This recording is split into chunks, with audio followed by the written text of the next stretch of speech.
माहूर जिल्हा परिषद गटाचं भविष्य येणाऱ्या 5 वर्षासाठी आपण कुणाच्या हाती देणार आहोत हे ठरवणारी ही जिल्हा परिषद पंचायत समितीची निवडणूक आणि या निवडणुकीच्या प्रचार सभेच्या निमित्तानं या ठिकाणी स्टेजवर उपस्थित असलेले कायम या भागाच्या विकास कामाच्या संदर्भात आणि इथल्या जनतेच्या प्रश्नाबद्दल सातत्याने काम करणारे सन्माननीय प्रशांत मालक परिचारक, सन्माननीय कल्याणरावजी काळे, सन्माननीय वराज पाटील, नरसप्पा देशमुख, आमचे दुसरे प्रणव परिचारक माऊली हानवर, हर्षल कदम, कैलास कुळे, मनोज पवार, शरदचंद्र पांढरे, विवेक नाना सिंगटे, ज्ञानेश्वर ढोळे, बिजू जाधव, आदिनाथ गायकवाड, अनेक सन्माननीय या स्टेजवर उपस्थित आहेत ते सगळे सन्माननीय आणि खास करून ज्यांच्या निवडणुकीच्या प्रचाराच्या अनुषंगानं होत असलेल्या सभेला आपण सगळेजण या ठिकाणी आलाय आणि 9 तारखेला जो जिल्हा परिषद सदस्य विक्रमी मतानं सोलापूर जिल्ह्याच्या जिल्हा परिषदेमध्ये जाणार आहे, सन्माननीय आदिनाथ देशमुख, पोपटराव पूर्वात,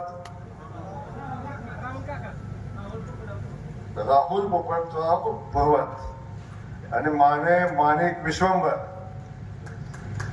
असे 3 उमेदवार आपले, एक पंचायत समिती, 2 पंचायत समिती आणि 1 जिल्हा परिषद, या 3 उमेदवारांच्या निवडणुकीच्या प्रचाराच्या अनुषंगाने आपण या ठिकाणी जमला आहे.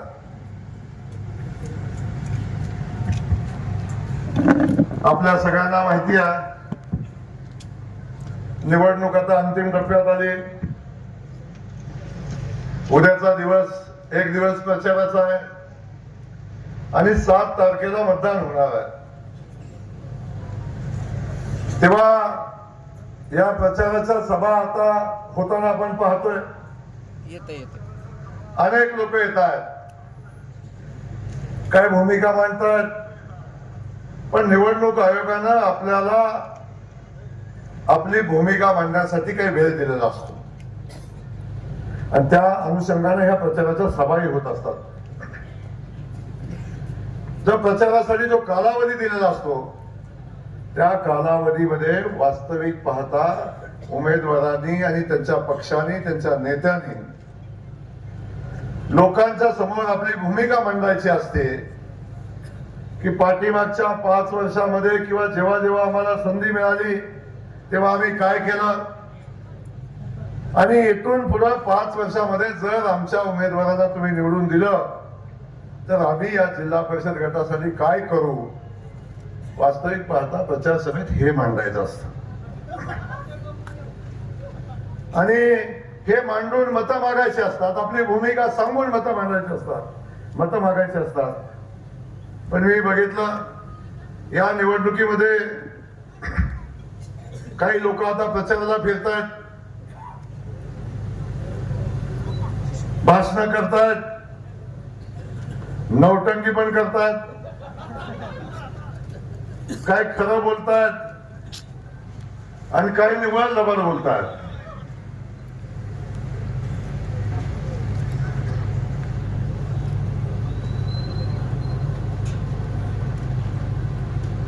काही लोक लबाड बोलून सांगतायत इथं.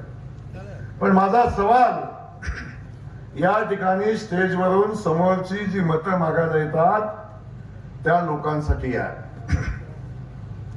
आपण आमदार झालात, आपण खासदार पण झाला असाल कोण,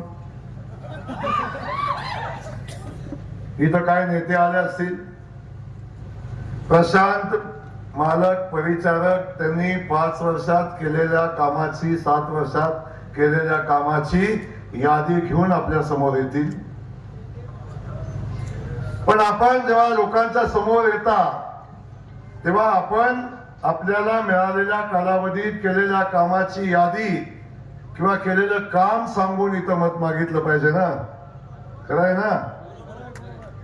मग माझा सवाल आहे, आमदार महोदय, तुम्ही या मतदारसंघात इथं आला तेव्हा तुमच्या प्रयत्नानं मंजूर झालेलं आमदार फंड सोडून 1 रुपयाचं काम सांगा.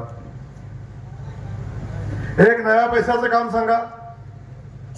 आणि भविष्यात आता ही जिल्हा परिषद आमदार झाला तुम्हाला काही देऊ शकला नाही तुम्ही, पण भविष्यात हे सदस्य जिल्हा परिषद सदस्याला उभे आहेत तेव्हा ह्या गावखेड्याचा विकास करणाऱ्या ह्या संस्था आहेत. आपल्या गावाचा विकास करायचा असेल, आपल्या जिल्हा परिषद गटाचा विकास करायचा असेल, या भागाचा विकास आपल्याला करायचा असेल तर या भागाच्या विकासासाठी निधी देणारं जे खातं आहे, जिल्हा परिषद आणि पंचायत समिती यांना निधी देणारं जे खातं आहे ते ग्रामविकास खातं आहे. जिल्हा परिषद असेल, पंचायत समिती असेल, ग्रामपंचायत असेल, या सगळ्या संस्थांना जेवढा काही निधी येतो तो निधी ग्रामविकास खात्याच्या माध्यमातून येतो. आणि बाकीचा निधी अगदी थोडासा राहतो. तो काही निधी येतो तो डीपीडीसीत येतो. बरोबर. डीपी जन सुविधा असेल, बाकी छोटी मोठी कामं असतील, हे जिल्हा नियोजन मधनं होतात. आणि मला सांगा, मग एक काम बाकीची कामं ग्रामविकास मधनं येतात. ग्राम विकास खातं कुणाकडे आहे? कुणाकडे आहे? त्याला ऐकायला गेलं पाहिजे. कुणाकडे आहे? बाकीची कामं आणायचे ते डीपीडीसीत ना. ते कोण देतात? कोण? पालकमंत्री. कोण आहे तुमचा पालकमंत्री? मग मला सांगा, हे मतं मागायला येतात, आमच्या जिल्हा परिषद सदस्याला मतं द्या, ह्याला मतं द्या, हे करू. अरे काम केलं म्हणून सांगा ना. तुम्ही माझा सवाल येत नाही. ठीक आहे, तू माझ्यावर काय बोलला असेल आणि कोण काय म्हणलं असेल थोडं बाजूला ठेवा, त्याचा हिशोब बघू नंतर आपण.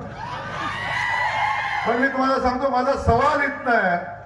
तुम्ही 1.5 वर्ष आमदार झाला किंवा भागात काम करता, 1 नया पैशाचा निधी आपण इथं देऊ शकला नाही. आता कुठल्या अधिकारानं तुम्ही सांगताय की आमचे जिल्हा परिषद सदस्य निवडून द्या आणि अगदी येणारच नाही, पण अगदी अपघात झालाच, अगदी अपघात झालाच तर कुठून आणणार आहे निधी? कुठून आणणार आहे? अगदी आलाच, पत्र दिलंच तर मलाच द्यायला लागेल ना. पालकमंत्री म्हणून पण द्यायला लागेल, ग्रामविकास खात्याचा मंत्री म्हणून द्यायला लागेल, मलाच मागायला लागेल ना.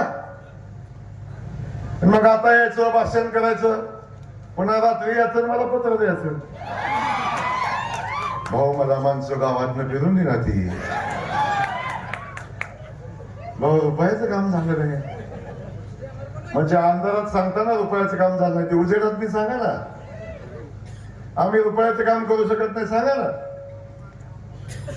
माझी विनंती या जनतेला आहे, या संस्था गावखेड्यातल्या बळकट करायच्या असतील, यांना ताकद द्यायच्या असतील, इथल्या पायाभूत सुविधा उभ्या करायच्या असतील, गावखेड्यातले वाड्या वस्तींचे सगळे रस्ते करायचे असतील तर भारतीय जनता पक्षाशिवाय पर्याय नाही. आपल्याला सगळ्यांना माहिती आहे, जिल्हा परिषद पंचायत समितीतनं कामं होतात, ती कामं ग्रामविकास खात्याच्या माध्यमातून येतात आणि हे सगळे हेड हे ग्रामविकास खात्याचे आहे. तुम्हाला आता सांगतो मी, यांनी कुठनं काम आणणार आहे मला प्रश्नाचं उत्तर द्या.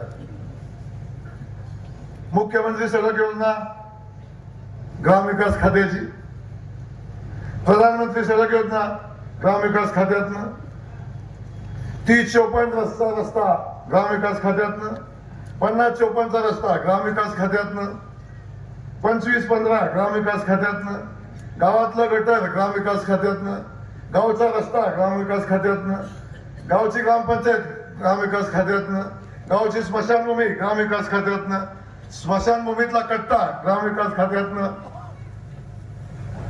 गावची शाळा बांधायचे ग्रामविकास खात्यातनं, अंगणवाडी बांधायचे ग्रामविकास खात्यातनं, महिलांचं बचत गट ग्रामविकास खात्यात,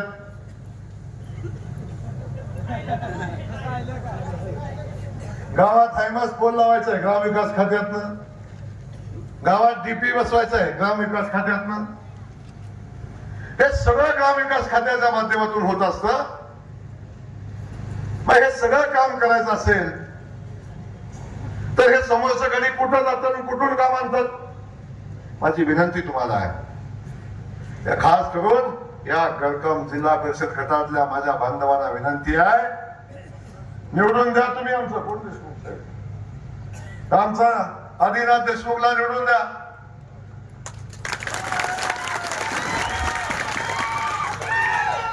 या आदिनाथ देशमुखला निवडून द्या. अख्खं ग्राम विकास खातं या आदिनाथच्या पाठी उभा करतो. या गावखेड्यातल्या प्रत्येक कामाला न्यायाची भूमिका घेतो. माझा चॅलेंज आहे इथून आमदार साहेब, इथून पुढे 4 वर्ष आदिनाथ देशमुख करेल तेवढं काम करून दाखवा. बाकीचा विषय करून द्या. आज या स्टेजवरून माझं चॅलेंज तुम्हाला आहे, आदिनाथ देशमुख जिल्हा परिषद सदस्य झाल्यावर आमदारानं केलं त्याच्यापेक्षा 1 कोटीचं काम तरी जास्त करेल. अरे पण तुम्हाला कळालं नाही मी काय म्हणलो. आमदार मतदारसंघात करेल आणि हा एकटा जिल्हा परिषद गटात करेल. अरे 4 वर्षाचा आमदार पण 1च वर्ष झाले, आता 4 वर्षाचा राहिलाय. किती कोटी आहे? किती कोटी? 20 कोटी. 20 कोटी रुपये मला जे पैसे आहे ना अख्ख्या मतदारसंघात द्यायला लागते. कुठं? अख्ख्या मतदारसंघात 21 कोटी रुपये एकटा या गटात खर्च करेल. आणि बाकी डीपीडीसी आहे यांची काळजी नका करू. त्यामुळं ही निवडणूक विकास कामाची आहे. ही निवडणूक आपल्या गावखेड्याची आहे आणि या गावखेड्यातल्या शेतकरी बांधवांना न्याय मिळाला पाहिजे. आमच्या गावखेड्यातल्या पायाभूत सुविधा उभ्या राहिल्या पाहिजेत. गावागावातल्या शाळा चांगल्या झाल्या पाहिजेत. ग्रामपंचायत कार्यालय झालं पाहिजे. गावातले रस्ते चांगले झाले पाहिजेत. गावाचे वगैरे बघतो आपण एका गावाला 5-5 वाड्या आहेत. त्या वाड्या जोडणारा रस्ता तयार झाला पाहिजे. आज प्रशांत मालक आपल्याला शब्द देऊन जातोय, या करकम गटातले जेवढे रस्ते वाड्या वस्तीचे आहेत ना, आपण प्रस्ताव द्या, आपलं पत्र द्या. आपलं पत्र द्या. अख्खा गट या जिल्हा परिषद गटातला अख्खा गट कॉन्क्रीटच्या रस्त्याने जोडतो. कॉन्क्रीटच्या रस्त्याने जोडून देतो. आणि कॉन्क्रीटच्या रस्त्याने जोडत असताना 10-15 वर्ष त्या रस्त्याला डाग पडणार नाही आणि खड्डा पडणार नाही याची पण काळजी घेतो. त्यामुळं आमची लढाई विकासाची आहे. आमची लढाई तर कुणाची चिल्लर माणसाची नाही आहे. अनेक लोकांना काय झाले, बरेच लोक त्यांना भ्रम झालंय. ठीक आहे, शेवटी हे काय लोकशाही निवडून दिलं आम्हाला मान्य आहे, आम्ही स्वीकार. पण अजून बाबा लय पुढे जायचं आहे. अजून टाइम आहे. एवढ्या लवकर गाडी एवढ्या वेगाने गेली ना काय होईल. त्यामुळं जरा दमानं जरा धीरानं गेलं पाहिजे ना. एवढी गडबड भरी ना बाबा. माझ्यावर टीका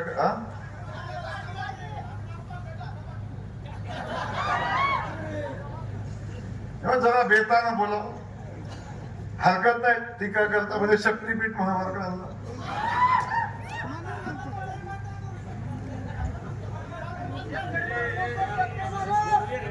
आता हे कुठल्या गावात विमानतळ करायचं म्हणतात? करकम मध्ये विमानतळ करायचं म्हणते.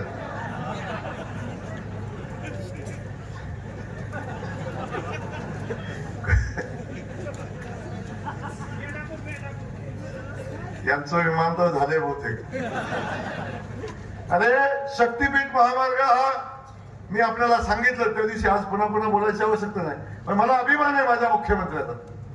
हा शक्तीपीठ महामार्ग, जो शक्तीपीठ महामार्ग आमच्या सांगोला तालुक्यातनं पलीकडनं चालला होता, मिरजेच्या भागातनं पलीकडे कागलला जात होता, तो शक्तीपीठ महामार्ग जात असताना मी माझ्या मुख्यमंत्र्यांना विनंती केली, मुख्यमंत्री महोदय हा शक्तीपीठ महामार्ग जिथून जातोय तिथून 10 किलोमीटर 15 किलोमीटरच्या अंतरावर मुंबई गोवा नागपूर गोवा महामार्ग जातोय.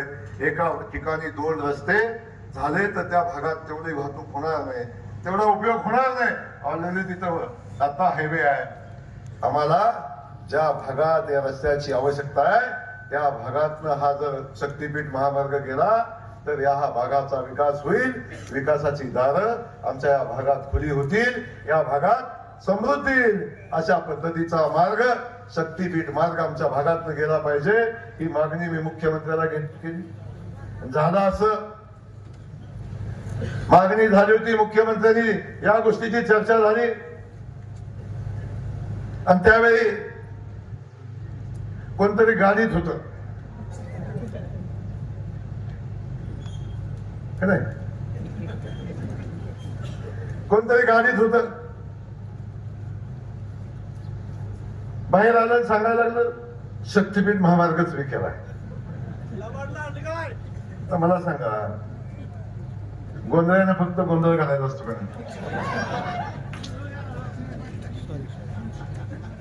नाही, आणि बघणाऱ्यांनी फक्त बघायचं असतं का नाही. आता बघणारा गोंधळ घालायला लागला तर कसं होईल.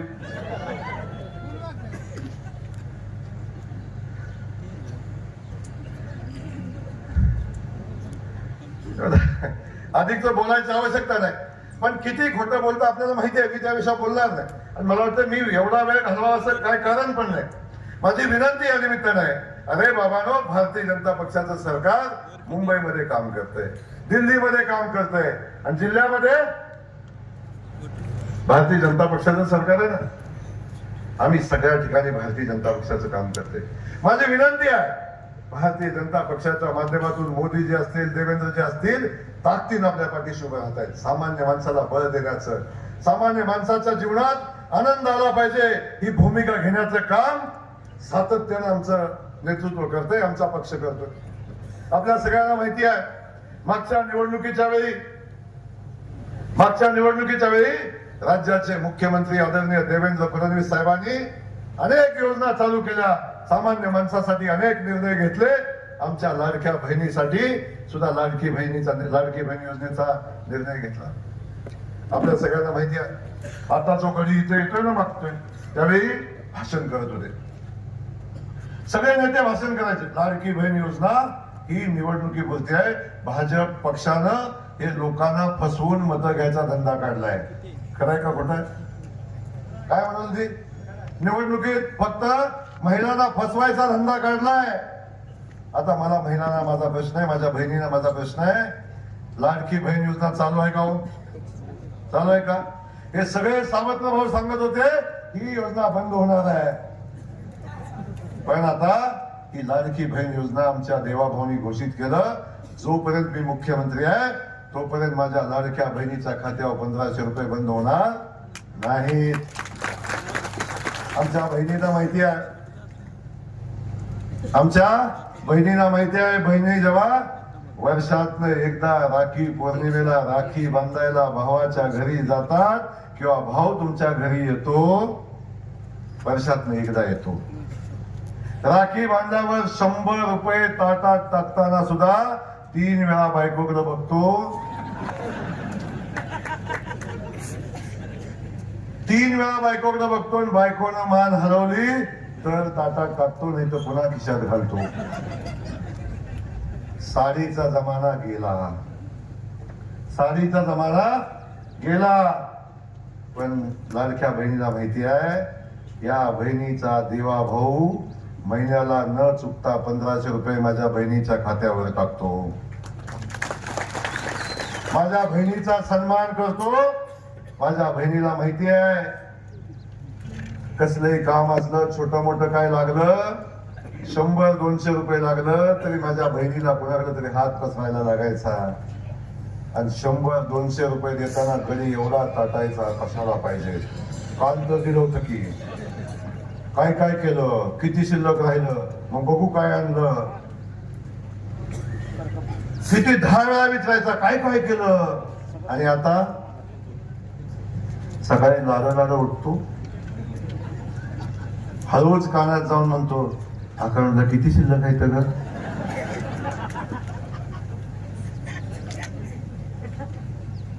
हा मान, हा सन्मान माझ्या देवाभाऊनं दिलाय बहिणीनो, माझ्या देवाभाऊनं दिलाय, देवाभाऊच्या कमळानं दिलाय. त्या देवाभाऊच्या कमळाला विसरू नका बहिणीनो. घराघरात जाऊन सांगा हा देवाभाऊचा शब्द होता. देवाभाऊनी पुन्हा सांगितलंय मी आहे तोपर्यंत माझ्या बहिणीचे पैसे बंद होऊन देणार नाही. अशा भावाला विसरून चालल. अरे शेतकरी बांधव तुम्ही पुढे बसलाय, या सगळ्या शेतकरी बांधवांना देवाभाऊनी शब्द दिला की माझ्या शेतकरी बांधवांचं लाईट बिल जोपर्यंत आमचं सरकार आहे तोपर्यंत माझ्या शेतकऱ्यांना लाईट बिल माफ करून 1 रुपया लाईट बिल भरून देणार नाही. तुम्ही सांगा मला, गेला 1 वर्ष झालं 1 रुपया लाईट बिल लागतं का? लागतं का लाईट बिल? आता देवाभाऊने निर्णय घेतला, माझा शेतकरी रात्री जातो शेतात दारी धरतो, आता दिवसा वीज देण्याचा निर्णय माझ्या देवाभाऊने घेतलाय. आणि गावागावात आपण बघतोय, गावागावात सोलर प्लांटची कामं चालू आहेत की सरकारला पैसे मिळवायसाठी नाही, माझ्या शेतकऱ्याला मोफत वीज देण्यासाठी चालू आहे, दिवसा वीज देण्यासाठी चालू आहे.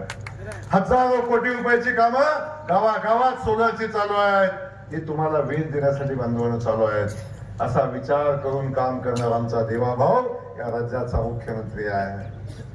त्याच देवाभाऊनी सांगितलं माझ्या शेतकरी बांधवांना मी शब्द दिलाय की माझ्या शेतकरी बांधवाचं कर्ज माफ करेन. त्या देवाभाऊनी सांगितलंय जून महिन्यामध्ये मी माझ्या शेतकरी बांधवाचा बोजा कमी करेन, मी माझ्या शेतकरी बांधवाचं कर्ज माफ करेन. अशा पद्धतीचा शब्द आमच्या देवाभाऊने दिलाय. सांगा हे शब्द पाळणार कुठलं सरकार आहे, कुठला नेता आहे? हो कुठला नेता आहे रे? आमचे मोदीजी 6,000 रुपये तुमच्या खिशात पाठवतात, तुमच्या अकाउंटवर पाठवतात. देवाभाऊ तुमच्या अकाउंटवर 6,000 रुपये पाठवतो. प्रत्येक शेतकरी बांधवाच्या खात्यावर 12,000 रुपये वर्षाला येतात. किंमत जास्त आहे का, पैसे जास्त आहे का कमी आहे महत्वाचं नाही, पण जेव्हा कधी माझ्या शेतकरी बांधवाला अडचण येते तेव्हा त्याच पैशाचा उपयोग माझ्या शेतकरी बांधवाला होतो. हे सगळं कधी म्हणतात काय चाललंय भाजपचं, फुकट खायची सवय लावते. का रे फुकट फक्त मंत्र्यानंच खायचं वे?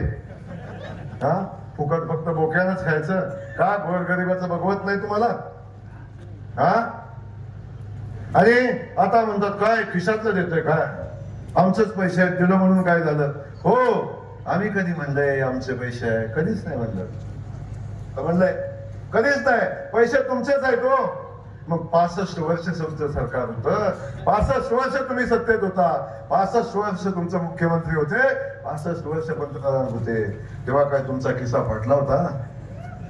तेव्हा का नाही दिलं कुणाला? तेव्हा का नाही मिळालं कुणाला? अहो आज गेल्या 9 वर्षापासून आमचे मोदीजी आमच्या माता भगिनींना शेतकरी बांधवांना मोफत धान्य पाठवतात. रेशनिंगचं मोफत धान्य देतात. जातात आमची बहीण पहिलं पैसे घेऊन जायचे मग धान्य आणायचं, आता मोकळ्या हाताने जाते आणि येताना ठेकं भरून धान्य घेऊन येते, पोतं भरून धान्य घेऊन येते. हे कोण करतं तुमच्यासाठी? हे कोण करतंय? भारतीय जनता पक्ष करतंय, हा सरकार करतंय. ज्या ज्या भागात पाणी पोचलं नाही, देवाभाऊनी संकल्प केला माझा महाराष्ट्र दुष्काळ मुक्त करायचा आहे, त्या त्या ठिकाणच्या पाणी योजनांना पैसा येतोय, त्या त्या ठिकाणच्या विकासाला पैसा मिळतोय. अनेक लोक आली, अरे अनेक लोकांनी कारखाने बनवायचे काम केले, अनेक लोकांनी कारखाने बनवायचं काम केलं. खरं तर या लोकांची जागा कारखाना चालवण्याच्या ठिकाणी नाही, दुसऱ्या ठिकाणी आहे. पण तरी सुद्धा या देवाभाऊनी आमच्या मोदीजींनी अमित भाईनी निर्णय घेतला, एक कारखाना बंद पडला तर माझा शेतकऱ्याचा ऊस कुठं जाईल, माझा शेतकरी कुठं जाईल, या भावनेतनं अनेक कारखान्यांना मदत करण्याचं काम आमच्या भारतीय जनता पक्षाच्या सरकारनं केलं. आणि त्या शेतकऱ्यांच्या बद्दल असल्या चांगल्या भावनेचा उपयोग करून अनेक लोक आज पण कारखान्याला दिलेली मदत लाटून खायचं काम करतात. आजही कारखान्याला दिलेली मदत कुठं जाते, काळजी करू नका. परिचारक माझं काळजी नका करू. आता तुम्हाला सांगतोय, कारखानदारी कधी अडचणीत आमचं काय म्हणणं नाही, कारखाना अडचणीत त्याला मदत केली पाहिजे, शेवटी शेतकऱ्याचा आहे, या सगळ्या गोष्टीला आमचं म्हणणं नाही. पण एक गोष्ट लक्षात घ्या, एका गोष्टीचा विचार केलाच पाहिजे, त्याचा हिशोब पण ठेवलाच पाहिजे. तेव्हा आबा काळजी घ्या, नादाला लागायचं नाही, सांगून ठेवतो मी. विषय क्लियर है, हम किसी के रास्ते में जाते नहीं, जो हमारे रास्ते में आता है उसे छोड़ते नहीं. आमचा फंडा क्लियर, त्यामुळे जरा बेतान. पण बाकी सगळं जाऊ द्या, मला त्याविषयी अधिकच बोलायचं नाही, तो आपला विषय नाही. आपला विषय या महाराष्ट्रातल्या या पायाभूत संस्था मजबूत करण्याचा आहे. म्हणून मी विनंती आज आपल्याला करतोय, आता सोलापूर जिल्ह्यामध्ये भारतीय जनता पक्ष खूप मजबूतीनं पुढे चाललाय, मजबूतीनं उभा राहतोय. अनेक लोक येत आहेत, म्हणताय भारतीय जनता पक्षाचा सुपडा साफ करू, भारतीय जनता पक्षाला संपवू. या वल्गना करणाऱ्यांना मला सांगायचंय, भारतीय जनता पक्ष आज मजबूतीनं या जिल्ह्यामध्ये उभा राहतोय, मजबूतीनं या जिल्ह्यामध्ये काम करतोय. नगरपालिकाच्या निवडणुका लागल्या, त्या निवडणुकीमध्ये भारतीय जनता पक्षानं आपल्या सगळ्यांना माहिती आहे, ज्या ठिकाणी भारतीय जनता पक्ष कमकुवत होता अशाही ठिकाणी भारतीय जनता पक्षानं स्वतःच्या ताकदीवर पॅनल उभं केलं. आणि या जिल्ह्यातला सगळ्यात मोठा पक्ष म्हणून भारतीय जनता पक्ष पुढे आला. 2017 साली ज्या भारतीय जनता पक्षाचे 31 नगरसेवक होते, 31 त्यातले 21 नगरसेवक अक्कलकोटचे होते. आणि बाकीच्या अख्ख्या जिल्ह्यात 10 नगरसेवक होते. आता यावेळी आम्ही निवडणूक लढलो, ताकदीनं लढलो, आणि यावेळी आम्ही 7 नगरपालिकामध्ये सत्ता आणली, 4 नगरपालिकामध्ये आमचा नगराध्यक्ष झाला आणि 7 नगरपालिकामध्ये आमचा उपनगराध्यक्ष झाला. आणि आमचे जे सुपरासाहेब झाले म्हणते ना, त्यांचे फक्त अकलूज मध्ये निवडून आलं, बाकी कुठेच काय निवडून आलं नाही, बाकी तुतारी कुठंच वाजली नाही. पण भारतीय जनता पक्षाची संख्या 31 वरनं 144 वर गेली. विरोधातल्या सगळ्या पक्षाची बेरीज केली, सगळ्यांची बेरीज केली तरी 5 जास्त आहे. ही ताकद भारतीय जनता पक्षाने. सोलापूर महानगरपालिका गेली, अनेक लोक म्हणले आता सुपडा साफ करू, आता भारतीय जनता पक्षाचे 20 येतील, 40 येतील, 50. आमचे पत्रकार बंधू कधी 50च्या पुढे गेली नाही. लाट आली भारतीय जनता पक्षाची. 87 नगरसेवक 102 पैकी निवडून आले. खातं सुद्धा उघडलं नाही, खातं सुद्धा उघडलं नाही पुढे तुतारीचं. आता जिल्हा परिषदेची निवडणूक लागली आहे. मी आज दाव्यानं सांगतोय, सोलापूर जिल्ह्याच्या जिल्हा परिषदेवर भारतीय जनता पक्षाचा झेंडा फडकणार आहे. हे सांगण्यासाठी कुठल्याही ज्योतिषाची आवश्यकता लागणार नाही, आवश्यकता नाही. पहिल्यांदा इतिहासामध्ये भारतीय जनता पक्ष स्वतःच्या ताकदीवर जिल्हा परिषदेमध्ये सत्ता स्थापन करेल. पण माझी विनंती आहे, जेव्हा भारतीय जनता पक्षाचा झेंडा फडकेल, भारतीय जनता पक्षाचा जिल्हाध्यक्ष जिल्हा परिषद अध्यक्ष म्हणून त्या ठिकाणी बसेल, तेव्हा करकम जिल्हा परिषद गटाचा या भूमीचा सुपुत्र तुमचा आदिनाथ त्या ठिकाणी जिल्हा परिषदेमध्ये असला पाहिजे, तो जिल्हा परिषदेमध्ये असला पाहिजे. ही भूमिका आपण सगळ्यांनी ठेवा. जाताना एवढंच सांगून जातो, चिंता करू नका, या तिन्ही उमेदवाराच्या पाठीशी मालक तुम्ही तर आहे, आपण सगळेजण आहोत. आणि आम्ही सगळेजण ताकदीने यांच्या पाठीशी उभा राहू. आणि सगळी कामं या भागातली करू, अडचण येणार नाही. शेतकऱ्याला डीपी पाहिजे, डीपी देतो, काय पाहिजे ते मागा, चिंता करू नका. पण मला सांगा समोरच्याला एक डीपी तेवढा बसवून दाखवा, एक केला निवडून द्या, तुम्ही सांगाल तिथं डीपी टाकतो, सांगा तिथं. आणि नया रुपया नको, नया पैसा नाही, नया पैसा सुद्धा नाही, फक्त कमळाला मत, बाकी काही नको आहे. द्याल मत सगळ्यांनी, आठवण करू नका, द्याल मत. पुन्हा यायचं 9 तारखेला इथं. जय हिंद, जय महाराष्ट्र. बेधडक आणि रोखठोक बातम्या पाहण्यासाठी करकम सुपरफास्ट न्यूज चॅनलला सबस्क्राईब करा व बेल आयकॉनवरती क्लिक करून नोटिफिकेशन ऑन करा.